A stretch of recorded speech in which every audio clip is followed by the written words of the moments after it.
pinakamahabang panahon na pwede pong abutin bago po lumabas yung sintomas? Pwede po bang taon ang abutin tapos saka lang lalabas yung symptoms ng rabies? Ganun po ba yun?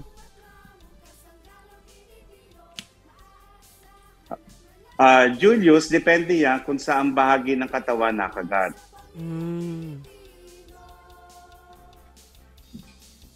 Kung mas malapit sa nerve endings or utak, katulad ng sa mukha, delikadong kagat po yan.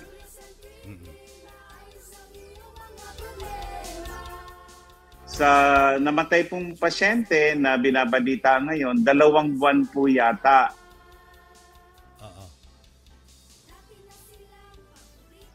May mga nagkakaroon ng rabies, baka 1 hanggang 2 taon pa. Pwedeng ganun, oh. See? Kahit 2 years, Kahit pwedeng 2 years, abutin, ha? Subalit, pag may rabies, pag may rabies na, June,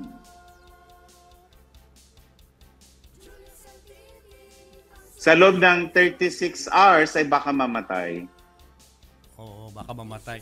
So, linawin ko lang, Dok, kapag ang isang tao ay nakagat ng asong may rabies at hindi pinagamot, gaano kalaki po ang tsansa na siya po ay mamatay?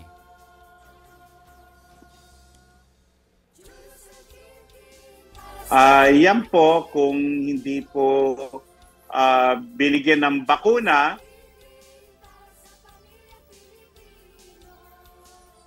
at may rabies po yung kumagat,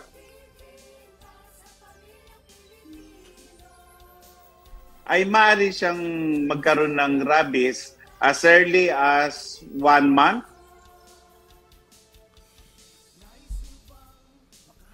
Depende kung saan po siya nakagat. Opo. Sige po, maraming salamat po, Dr. Eric Tayag. Thank you so much, sir. Ayan, si Doc Tayag, mukhang may delay lang yung kanyang audio, kaya medyo matagal po yung pag-respond ni Doc Tayag. Balikan natin mamaya yung nanay. Sana, okay. Oo, sa cellphone na lang natin kakusapin sana si Nanay Roslyn, pero mukhang naputol eh.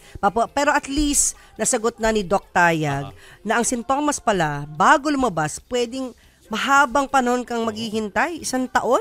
2 years to. Hanggang 2 taon. Akala mo normal ka, akala mo okay ka lang. Biglang, by then, di mo na alanasan yung aso, sino pang nakagat ng aso na yon. Parang, kaya nga mahalaga na once na nakagat ka ng aso, talagang obserbahan at a certain period. Pag namatay yung asong yun, ibig sabihin, may rabies yun. pero nala, kung di mo na mahuli aso, baka lumarga na, di ba? Pero on your end, ano dapat mong gawin? Yun nga, magpabakuna ka ng anti-rabies at anti-tetanus.